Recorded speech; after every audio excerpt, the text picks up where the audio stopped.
भरद्वाज हे एक भारतवर्षातील गाजलेले ऋषी. द्रोणाचार्य हा त्यांचा मुलगा. भरद्वाजने आश्रम स्थापन केला होता, त्यामुळे ऋषिकुमारांबरोबर अनेक राजकुमारही शिक्षण घेत होते. कारण भरद्वाज शास्त्राबरोबर शस्त्रांचेही शिक्षण देत असत. ते धनुर्विद्येत प्रवीण होते. वेद, उपनिषदाचे मंत्र जसे त्यांना येत होते तसे शास्त्रातील मंत्र आणि बारकावे पण येत होते. पित्याप्रमाणे द्रोणाचार्यांना पण शास्त्र आणि शस्त्र या दोघांची आवड होती. आपल्या पित्याच्या आश्रमातच ते शिक्षण घेऊ लागले. त्यांचा अधिक ओढा शास्त्रापेक्षा शस्त्रांकडे होता. द्रोणाचार्याचे पिता भरद्वाज ऋषी अत्यंत गरीब होते. आश्रम स्थापन करूनही ते गरीब होते, कारण त्यांनी कधीच कुणाकडे काही मागितले नाही. दक्षिणासुद्धा दिली तर घेतली. त्यामुळे आश्रमात अनेक राजपुत्र असूनही ते गरीब राहिले होते. द्रोणाचार्यांना त्याची झळ बसत होती. द्रोणाचार्यांचे मन श्रीमंतीत वावरत होते. चांगली वस्त्रे, चांगले भोजन, दासदासी, संपत्ती, वैभव यांच्यात त्यांचे मन अडकले होते. कारण होते आश्रमात शिकत असणारे राजपुत्र. राजपुत्र आपल्या ऐश्वर्याच्या गोष्टी करत त्या द्रोणाचार्यांच्या मनात रुतून बसल्या होत्या. आपल्याकडे पण असे ऐश्वर्य हवे असे त्यांना वाटायचे. त्या राजपुत्रांपैकी पांचाळ देशाचा राजा पृषत यांचा पुत्र द्रुपद होता. द्रुपद द्रोणाचार्यांचा चांगला दोस्त बनला होता. त्यामुळे त्यांची जवळीक होती. दोघेही एकत्र अभ्यास करायचे, एकत्र फिरायचे. द्रुपद त्यांना अनेक श्रीमंतीच्या गोष्टी सांगे. तसा तो अनेक वेळा म्हणे, द्रोणा, तू एकदा तरी माझ्या राजवाड्यात ये. श्रीमंती काय असते ते मी तुला दाखवीन. द्रोणाचार्य तरुण होत होते, तशी त्यांच्या मनातील श्रीमंतीची इच्छा वाढतच होती. एकदा त्यांना कळले की परशुरामाने क्षत्रियांचा पराभव करून त्यांची अलोट संपत्ती मिळवली आहे आणि आता तो ती संपत्ती वाटून टाकत आहे. ही बातमी कळली आणि द्रोणाचार्यांनी निर्णय घेतला, आपणही परशुरामाकडे जायचे, काही संपत्ती मिळवायची. विचार पक्का होताच ते सरळ परशुरामाकडे गेले. परशुरामाने त्यांचे स्वागत केले. द्रोणाचार्य ओळख करून देत म्हणाले, मी भरद्वाज ऋषींचा पुत्र द्रोणाचार्य. मी भरद्वाज ऋषींचे नाव ऐकले आहे. त्यांच्या पुत्राला भेटून खरोखर आनंद झाला. भेटीचे प्रयोजन सांगावे. परशुरामाने विचारले. आपण मिळवलेली सारी संपत्ती ऋषींमध्ये वाटत आहात असे ऐकले, म्हणून आलो होतो, अडखळत द्रोणाचार्य म्हणाले. त्यांच्या बोलण्यावर खेद व्यक्त करीत परशुराम म्हणाले, द्रोणा, तुला खूप उशीर झाला आहे. माझ्याकडची सर्व संपत्ती मी वाटून संपवली. तुला देण्यासाठी आता माझ्याकडे काही नाही. माझेच नशीब म्हणायचे. आचार्य, मी गरिबीला कंटाळलो आहे. काही संपत्ती मिळेल म्हणून आलो होतो, पण काय करणार. असे निराशाजनक बोलून द्रोण जायला वळले तेव्हा त्यांची व्यथा जाणून परशुराम म्हणाले, तुझी व्यथा मला समजते आहे, पण मी आता काही करू शकत नाही. परंतु माझ्याकडून अगदीच रिकामा जायला नको. माझ्याकडे अजून एक देण्यासारखी अमूल्य अशी गोष्ट आहे, ती मी तुला देतो. कोणती गोष्ट. ब्रह्मास्त्र. आणि परशुरामाने द्रोणाचार्यांना ब्रह्मास्त्र दिले. ब्रह्मास्त्र हे असे शस्त्र होते की ब्रह्मास्त्राचा मंत्र हजारो सैनिक एकाच वेळी गारद होण्याची शक्ती त्यामध्ये होती. ज्याकडे ब्रह्मास्त्र आहे तो मोठा योद्धा समजला जाई. ब्रह्मास्त्र हे दुर्मिळ अस्त्र होते. त्याची विद्या फक्त परशुरामाला माहीत होती. त्यांनी ती द्रोणाचार्यांना शिकवली. आता द्रोणाचार्य ब्रह्मास्त्राचे मालक बनले होते. द्रुपदचे अध्ययन पूर्ण होऊन तो आपल्या राज्यात गेला होता. त्याच्या वडिलांनी त्याला राज्याभिषेक केला ही बातमी द्रोणाचार्यांच्या कानावर आली.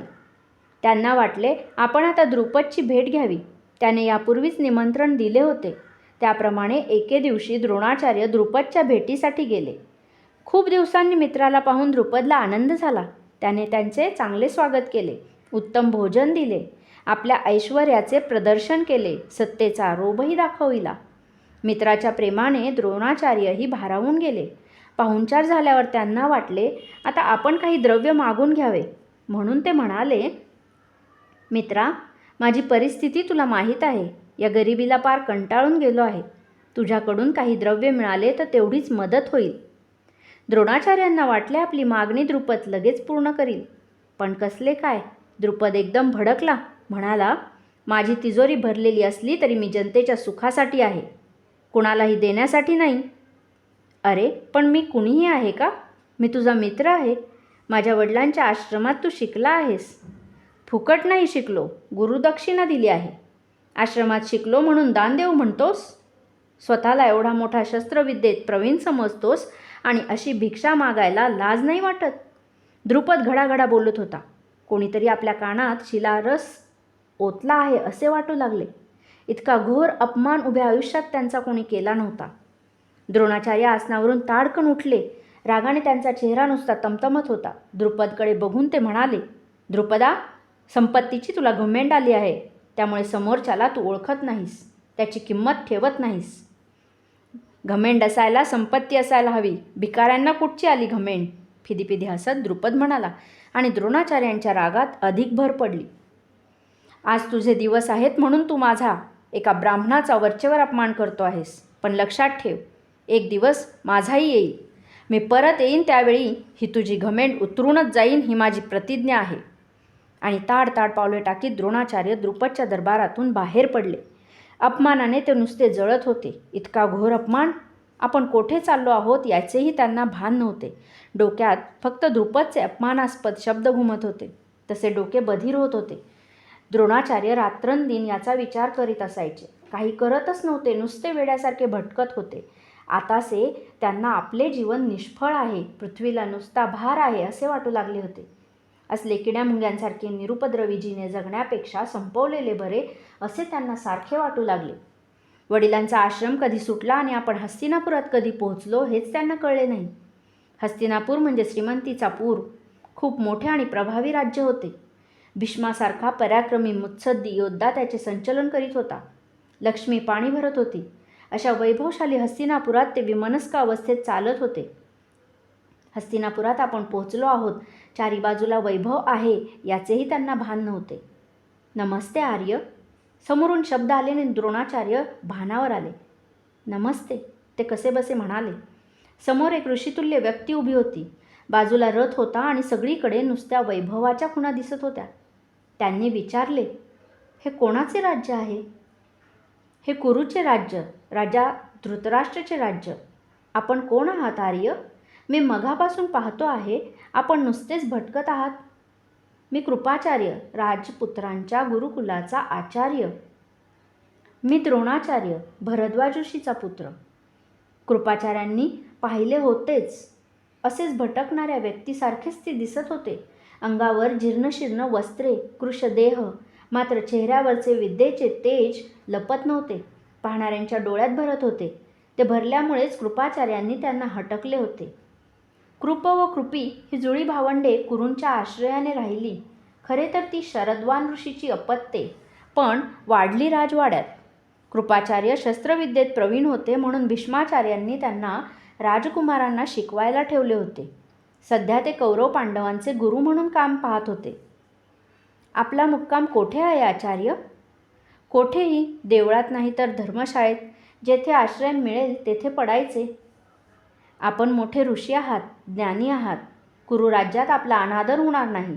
तेव्हा कृपया विनंती आहे की आपण माझ्या निवासस्थानी चलावे. आपली सेवा करण्यात मला आनंद वाटेल. द्रोणाचार्यांना असा चांगला आश्रय आपणहून मिळत असेल तर कशाला नको होता. त्यांनी लगेच संमती दिली. कृपाचार्यांचे घर म्हणजे प्रासादच होता. घरात नोकर चाकर होते, वैभव होते. ते पाहून द्रोणाचार्य भारावून गेले. एखाद्या ऋषीच्या जीवनात इतके ऐश्वर असावे? ते मोहित झाले. घरात जाताच एका कन्येने त्यांचे स्वागत केले. कृपाचार्य तिच्याकडे बोट दाखवून म्हणाले, ही माझी जुळी बहीण कृपी आणि हे द्रोणाचार्य. कृपीचे वय वाढले होते पण सुंदर दिसत होती. ती ऋषिकन्या असल्यामुळे तिचे लग्न एखाद्या ऋषिकुमाराबरोबर केले पाहिजे या विचाराने तिचे लग्न होत नव्हते. कारण राजवाड्यात ऋषिकुमार मिळणे कठीण होते. एखाद्या आश्रमात मिळाला असता एखादा ऋषिकुमार, पण आश्रमातील जीवन आता तिला पचणे कठीण गेले असते. कृपाचार्यांनी द्रोणाचार्यांची उत्तम सेवा केली. चांगले अन्न दिले. द्रोणाचार्य खूप दिवसांनी सुखावले. हेच सुख त्यांना हवे होते. ते आता अतिथी म्हणून कृपाचार्यांकडे काही दिवस राहिले, पण तिथून निघून जावे असेही त्यांना वाटत नव्हते. ते सुखात असूनही डोक्यातील सुडाचे आणि गरिबीचे विचार मात्र संपले नव्हते. ते अजूनही त्याच विचारात मग्न असायचे. असेच ते एकदा विचारमग्न होऊन कृपाचार्यांच्या प्रासादासमोर बसले होते. इतक्यात मुलांचा गलबलाट त्यांच्या कानावर आला. पाहतात तर समोर 5-50 राजकुमार उभे आहेत. दिसायला सुंदर, राजबिंडे, अंगावर भारी वस्त्रे, अलंकार होते. म्हणत होते, आर्य, आमची विटी विहिरीत पडली, ती काढून देता का? आमचा खेळ त्यामुळे थांबला आहे.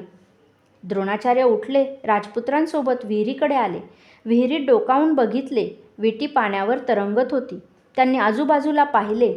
दर्भाचे गवत दिसले. त्यांनी 4 काड्या तोडून घेतल्या. त्यांनी दर्भ अभिमंत्रित केले आणि दर्भ विहिरीत फेकला. सर्वजण उत्सुकतेने पाहत होते. दर्भ विटीला आपटला. थोडीशी पाण्यात हालचाल झाली. दुसऱ्याच क्षणी विटी वर उडाली. द्रोणाचार्यांच्या पायाकडे येऊन पडली. सगळ्यांनी आनंदाने एकच जल्लोष केला. युधिष्ठिराने नम्रपणे वाकून त्यांना नमस्कार केला. त्याचे सगळ्यांनी अनुकरण केले. द्रोणाचार्य या गोष्टीने भारावून गेले. राजपुत्र असूनही इतकी नम्रता? विटी मिळाली खरी, पण राजपुत्र खेळत थांबले नाहीत. त्यांनी असे अचाट काम कधी बघितले नव्हते. कधी एकदा पितामहांना सांगतो असे झाले होते. पितामहांना सारी गोष्ट सांगून युधिष्ठिर म्हणाला, पितामह, त्यांची मंत्रविद्या फारच विलक्षण आहे. ते खरे रे बाळांनो, पण ही व्यक्ती आहे कोण? आम्हालाही माहीत नाही. त्या गडबडीत परिचय करून घ्यायचे विसरलो. पण पितामह, ती व्यक्ती आचार्यांकडे पाहुणा म्हणून आहे. कृपाचार्यांकडे पाहुणा? ठीक आहे, तुम्ही ही गोष्ट माझ्या कानावर घालून फार चांगलं केलं. त्याच दिवशी भीष्माचार्यांनी कृपाचार्यांना बोलाविणे पाठविले. असे ऐनवेळी पितामहांचे बोलावणे का आले असेल असा विचार करीत कृपाचार्य पितामहांच्या महालात पोचले. वंदन करून उभे राहिले. कृपाचार्य, तुमच्याकडे कोणी पाहुणा आला आहे का? हो पितामह, ते द्रोणाचार्य आहेत, भरद्वाज ऋषींचे पुत्र. त्यांच्याकडे मोठी मंत्रशक्ती आहे म्हणे. फार विद्वान मनुष्य आहे पितामह. शस्त्रविद्या आणि अस्त्रविद्या यात पारंगत आहे. माझ्या बरोबरीने राजपुत्रांना शिकवायला खूप उपयोगी पडतील असे वाटते. मग उद्या त्यांना घेऊन या. दुसऱ्या दिवशी कृपाचार्य द्रोणाचार्यांना घेऊन पितामहांकडे गेले. त्यांचे स्वागत करीत पितामह म्हणाले, यावे आचार्य, आपण इतके दिवस आमच्या राजधानीत आहात आणि आम्हाला याचा पत्ताही नाही. तुम्ही हस्तिनापुरात आलात ही अलभ्य अशी गोष्ट आहे. भीष्माचार्यांच्या या बोलण्याने द्रोणाचार्य गोंधळले. इतकी चांगली वागणूक आपल्याला इथे मिळेल असे त्यांना वाटले नव्हते.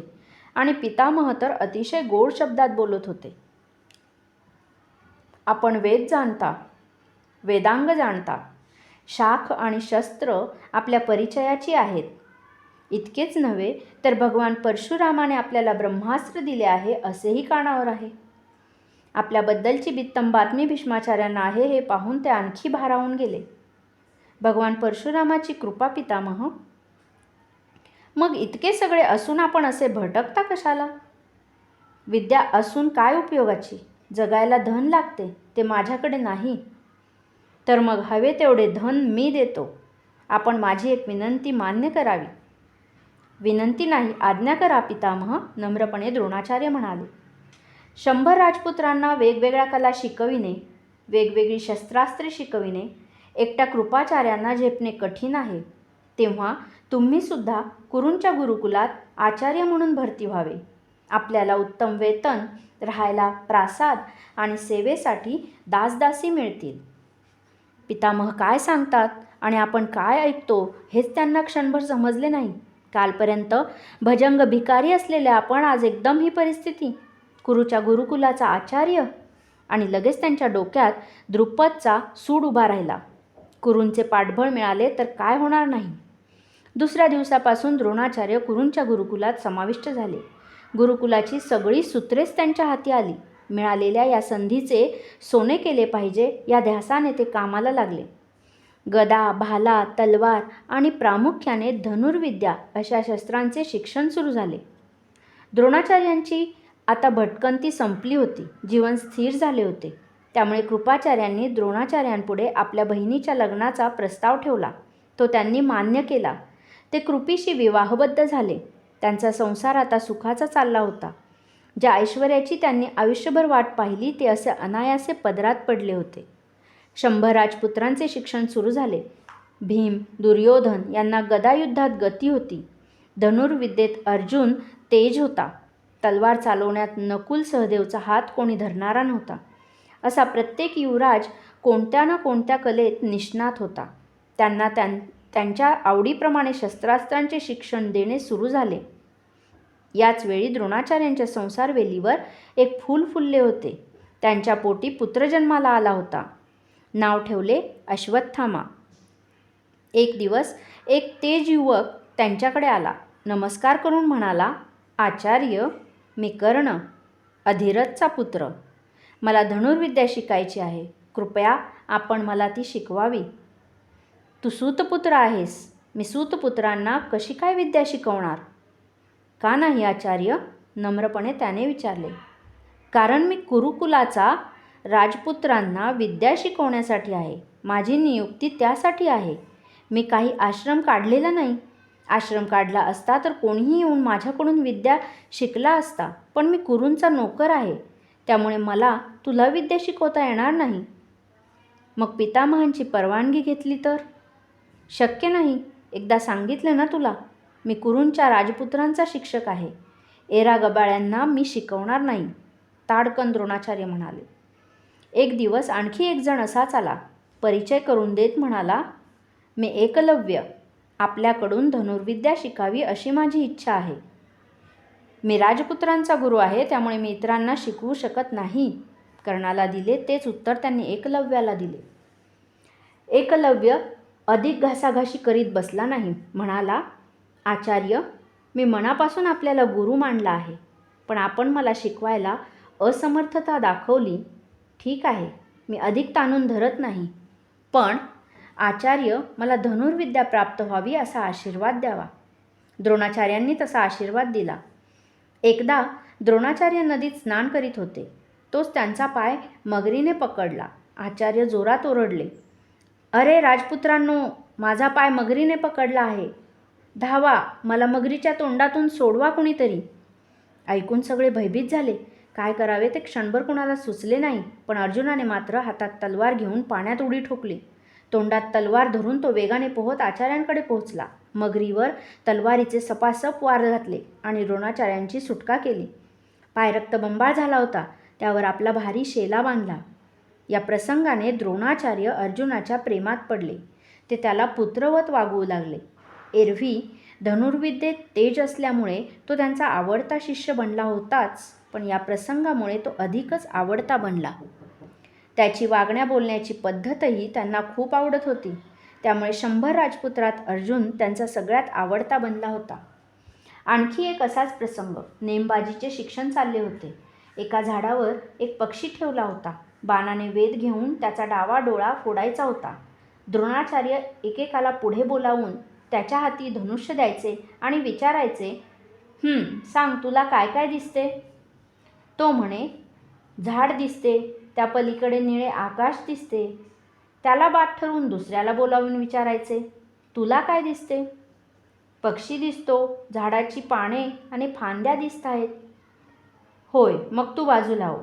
असे करत करत जेव्हा अर्जुनाची पाळी आली तेव्हा द्रोणाचार्यांनी विचारले, अर्जुना, तुला काय दिसते? अर्जुनाने धनुष्याला प्रत्यंचा लावली. डावा डोळा मिटून उजव्या डोळ्याने लक्षाचा वेध घेतला आणि म्हणाला, आचार्य, मला फक्त पक्षाचा डावा डोळा दिसतोय. शाब्बास, मला हेच उत्तर अपेक्षित होते. सोड बाण. अर्जुनाने बाण सोडला. पक्षाच्या डाव्या डोळ्याचा बाणाने अचूक वेध घेतला. अर्जुनाची पाठ थोपटी द्रोणाचार्य म्हणाले, राजपुत्रांनो, आपल्या नजरेसमोर फक्त आपले ध्येय हवे. ध्येय गाठायचे असेल तर इतर सर्व अडथळे दूर केले पाहिजेत. तुम्हाला अनेकांना झाड दिसत होते, झाडाची पाने दिसत होती. काही जणांना तर त्या पलीकडचे आकाशही दिसले. पण अर्जुनाला फक्त पक्षाचा डावा डोळा दिसला, म्हणजे ध्येय दिसले. अशी ध्येयावर जर नजर ठेवून राहिलात तर धनुर्विद्येत प्रगती करू शकाल. ज्याच्यावर बाण टाकायचा आहे तेच फक्त नजरेत असले पाहिजे, तरच तुम्ही लक्षाचा वेध घेऊ शकणार. असे उत्तम प्रकारे शिक्षण चालले होते. पितामह अधूनमधून येऊन चौकशी करायचे, निरीक्षण करायचे, द्रोणाचार्यांच्या कामाची तारीफ करायचे. एकदा द्रोणाचार्य पितामहांना म्हणाले, राजपुत्रांचे शस्त्रास्त्रांचे शिक्षण जवळजवळ पूर्ण झाले आहे. आता एकदा त्यांची परीक्षा घ्यावी म्हणतो. अवश्य, मीही उत्सुक आहे राजपुत्रांची प्रगती पाहायला. मग एक दिवस परीक्षा घेतली. पाहायला सगळा राजवाडा लोटला होता. प्रत्येकाने आपापली प्रगती दाखवली. पाहणाऱ्यांच्या डोळ्यांचे पारणे फिटले. वा द्रोणाचार्य, तुम्ही माझा विश्वास सार्थ ठरविलात. द्रोणाचार्यांची स्तुती करून भीष्माचार्य म्हणाले. भीष्माचार्य खुशीत आलेले पाहून द्रोणाचार्य म्हणाले, पितामह, राजपुत्रांची ही नुसती परीक्षा झाली, पण त्यांना प्रत्यक्ष लढाईचा काही अनुभव नाही. म्हणजे प्रत्यक्ष लढाईत आपल्या शस्त्रास्त्रांचा राजपुत्र कसा उपयोग करतात हे महत्त्वाचे आहे. म्हणून त्यांना प्रत्यक्ष लढाईचा अनुभव दिला पाहिजे. प्रत्यक्ष लढाई? पण अशी प्रत्यक्ष लढाई करायला आपला कोणी प्रतिस्पर्धी पण नाही, कोणी शत्रू नाही. मग कोणाबरोबर युद्ध करणार? द्रोणाचार्यांच्या पोटात असलेली गोष्ट या निमित्ताने ओठात आली आणि म्हणाले, आपली परवानगी असेल तर मी राजपुत्रांना घेऊन द्रुपद राजावर स्वारी करतो. साम्राज्य विस्तार? साम्राज्य विस्तारासाठी युद्ध करण्याची सम्राटांना परवानगी असतेच. भीष्माचार्यांना पटले. त्यांनी होकार दिला आणि द्रोणाचार्यांनी राजपुत्रांना घेऊन द्रुपदवर जोरदार हल्ला चढविला. त्याचे उत्तर देण्याचा प्रयत्न केला खरा, पण अर्जुनाच्या बाणापुढे त्याचे काही चालले नाही. त्याला पराभव स्वीकारावा लागला. द्रुपद राजाला राजकुमारांनी बंदिवान बनवले आणि द्रोणाचार्यांपुढे उभे केले. द्रुपद, आता कोठे गेली तुझी श्रीमंती आणि तो अहंकार? मी म्हणालो होतो, परत येईन तो माझा सूड पूर्ण करण्यासाठी. द्रुपद शर्मेने मान खाली घालून उभा होता. अपमानाने त्याच्या अंगाची लाही होत होती. द्रुपदा, तुला ऐश्वर्याचा माज चढला होता नाही? आता कोठे आहे तुझे ऐश्वर? ते आता माझ्या मालकीचे बनले आहे. अरे, लक्ष्मी ही चंचल असते. ती एका जागी कधी राहत नाही. म्हणून तिचा अहंकार बाळगणे व्यर्थ असते. आठवतात तुला त्यावेळचे तुझे शब्द? मला दरिद्री म्हणून हिणवत होतास. आता तू कोण आहेस? दरिद्री तर आहेसच, पण तू या क्षणी माझा दास आहेस. दास हे शब्द द्रुपदाच्या डोक्यात तीरासारखे घुसले. नियतीने उगवलेल्या या सूडावर त्याच्या मनात प्रतिसूड निर्माण होत होता. तो मनात म्हणत होता, द्रोणाचार्या, तू माझ्यावर विजय मिळवला असलास तरी मी या अपमानाचा परत बदला घेईन. द्रुपद अपमानाने जळत होता. द्रोणाचार्य मात्र शांत झाला होता. त्याचा सूड आता पूर्ण झाला होता. मी तुझ्या राज्याचा आता राजा झालो असतो, पण माझ्या मनात ते नाही. माझ्या अपमानाचे उपटे काढण्यासाठी मला तुझ्यावर हल्ला करावा लागला. हे तुझे राज्य तुला घे. ही लूट घेऊन मी हस्तिनापुरात जात आहे. असे म्हणून प्रचंड संपत्ती घेऊन द्रोणाचार्य हस्तिनापुरात आले. द्रुपदचे राज्य त्याला परत केले. राज्य मिळाले असले तरी मनातील अपमानाचा सूड गेला नाही. ती आग तशीच मनात धगधगत राहिली. द्रोणाचार्याचा बळी घेतल्याशिवाय ती पूर्ण होणार नव्हती.